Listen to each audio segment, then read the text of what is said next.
ya'lamuna laula yukallimuna Allahu aw ta'tina ayah. Mengapa Allah Subhanahu wa taala tidak bicara langsung saja dengan kita, dengan kami? Au ta'tina ayah, atau datang membawa ayah. Ayah yaitu satu tanda kebenaran. Kalau kita baca sepintas seperti tadi yang saya sampaikan seakan-akan benar. Tapi kalau kita lihat track recordnya orang-orang yang ngomong ini, maka kita tahu ya, bahwa bukannya tidak ada tanda kebenaran yang dibawa oleh Rasul.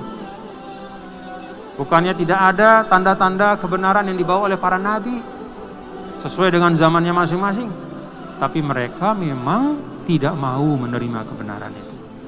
Kalau pada masa Rasulullah SAW dalam Al-Quran yang kita baca di ayat-ayat sebelumnya, terkadang yang mencegah mereka itu hasadan min indi anfusihim, yaitu suatu kedengkian. Ada juga faktor yang kedua, bagian. Bagian itu artinya suatu sifat karakter melampaui batas. Jadi mereka tidak mau menerima Rasul, bukan karena tidak ada mukjizat, bukan karena tidak ada tanda kebenaran, tapi seringkali karena mereka hasad kepada Nabi SAW.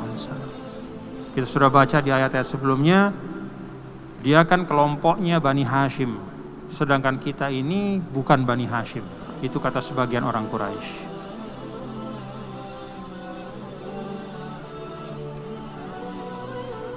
Dia orang Arab, bukan orang Yahudi, kata orang Yahudi.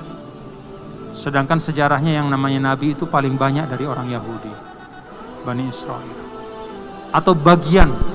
Bagian itu artinya kalau hasad, kedengkian. Kalau bagian itu suatu kebencian, permusuhan dan kezoliman.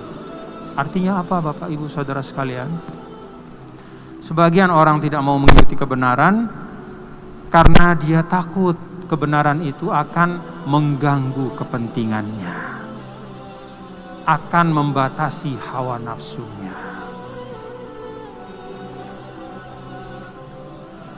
Dulu ada guru saya namanya almarhum almaghfurlah Syekh Ibrahim Al-Battawi.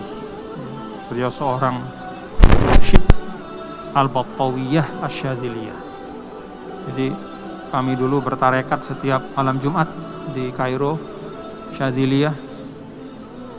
Beliau itu mursyid, tapi istimewa karena latar belakangnya adalah profesor filsafat. Jadi kalau tidak salah dia doktornya itu di Sorbonne, di Paris. Doktor di Al-Azhar, terus kemana-mana. Kalau bahasa Arab ya jelas lah ya. Bahasa Inggrisnya, bahasa Perancisnya.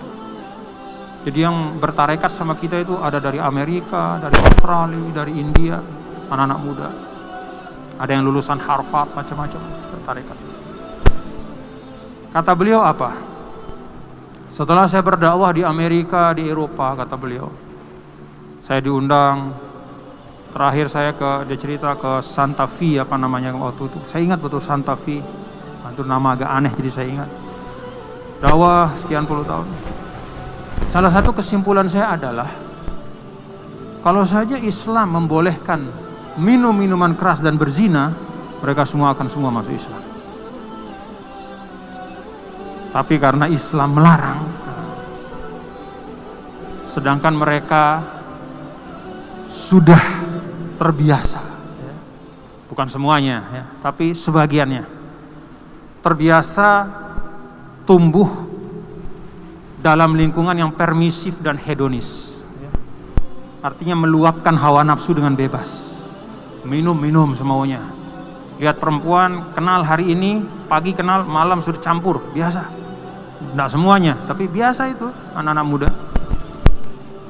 Nah, sudah terlalu memperturutkan hawa nafsu, maka ketika Islam datang dengan semua keindahan ajarannya, dia berat.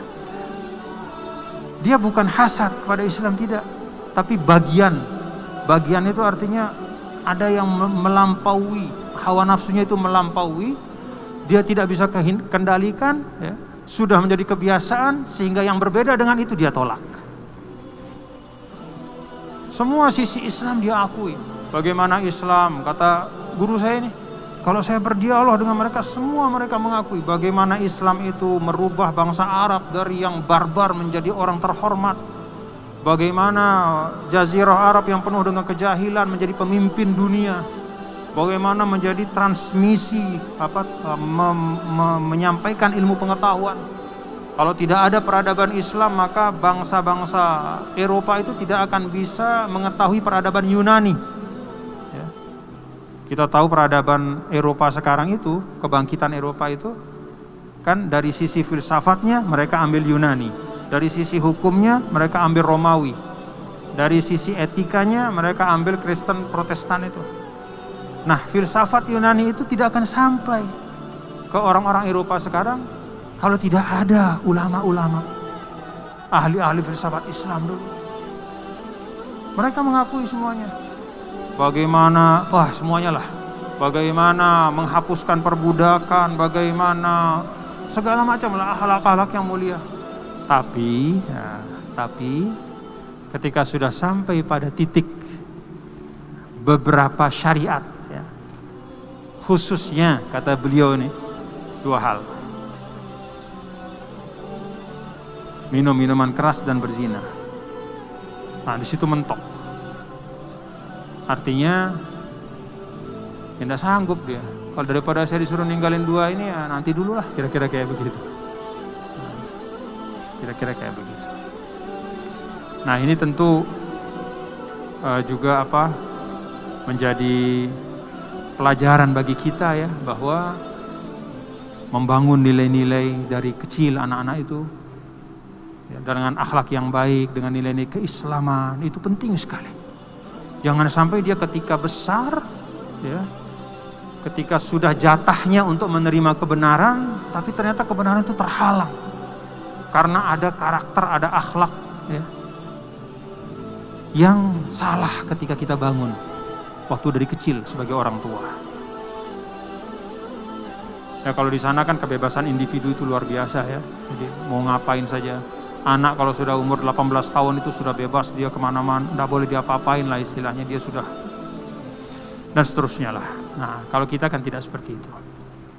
Nah, artinya apa Bapak-bapak saudara sekalian? Bahwa bukannya tidak ada tanda kebenaran, bahkan tanda kebenaran itu sudah tidak terhitung. Tapi sebagian dan banyak itu tidak bisa menerima kebenaran itu, entah karena dia hasad, entah karena ada hawa nafsunya yang memang sudah melekat dan tidak mau dia rubah, ya. Sehingga akhirnya kebenaran itu menjadi tertutup.